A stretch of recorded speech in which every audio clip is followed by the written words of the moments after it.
voin ni som ni pathum April sang ni som ni pakhat ni hian mai te khopa pulal loma rui pui huana tham sak ban pakhat nei kan tlo a tuna hian a tham hi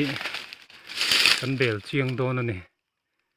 la salak lo a la sa zo chi lova ye ban hi mi zo te na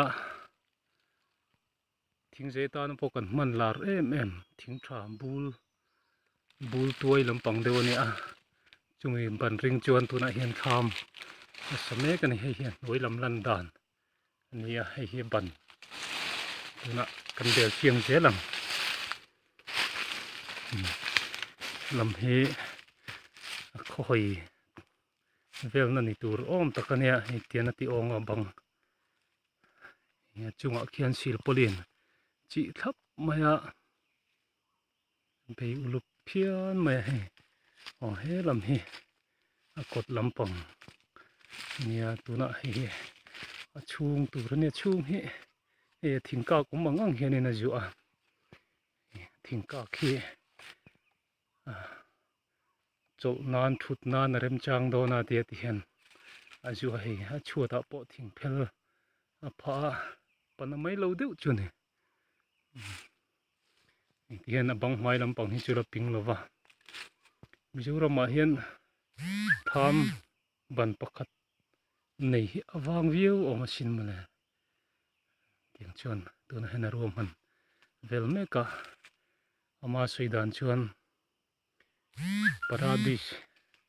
ti ka zia ka ngata hian kataranga he ka paradis turani te tia chutiang ang chuan mai tuna thui tak lang senga tin hei heng lai vel hi aram mane so lai te son khang ho so tam maya hei rui pui hung khat ni han en chengula tam hle maya rui pui hi en mai te khuwa hian ke zia zan in an khala tin chuan lai mun hi rui pui huan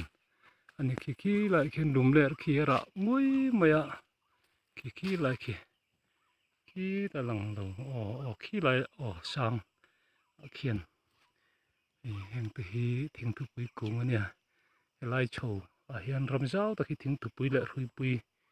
in ati khat chu maya tiang chuan mundang atanga tu le fa ten local hian ku thona holovin alo hon tir thina chutianga tu le fa ta na hun mang thin ani a voinia hian laia huan hi ro pui dang lam riang me tham sak te hi chuangin unau te ho mu ve tan te kan han pho chuak ani tham ban pakhat chau nei in tuna hian sa ni puwana dan ta ro pui khop mai